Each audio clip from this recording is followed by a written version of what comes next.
yra rajonai. Mes patys 3 pirmi pradėjome vaikščioti per šiaurės miestelį, nes aš jų pastačiau, ir ten bagauti visi su Mercedesais. Važiuok į kitą rajoną nepažįstamas, turėjo į kailį gauti. Tai va, ir benami, naktį. Kaip čia sako per mano konteinerius? O Žirmūnuose draugiška. Bet Žirmūnuose mato čia pensininkai, baubutį, skaiušio tau išmes. O šiaurės miestelį tai tiek daiktų gerų išmeta.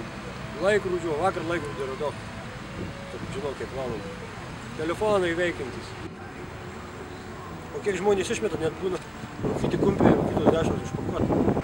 Mandarinų, bananų, visokių būna ir dešros, ir konservų. Tai kas bagautai gyvena. Ką ieškai? Auksų, telefonų, laptopų. Viskas veikia. Pas mane Nike, Versace, Puma, Adidas. O dabar mikserį radau. Patikrinsiu. Dabar kur patikrint? Aš gyvenu su elektra. Bet dabar spyna pakabinta, raktas ne pas manęs, mes 6 gyvenam. O čia einam maudytis, yra manaškis už tauties. Tik antradienis. Ta kur dengtų? Viena mintis, kaip prisigerti. Kaip prisigeri gyvenimas puikus.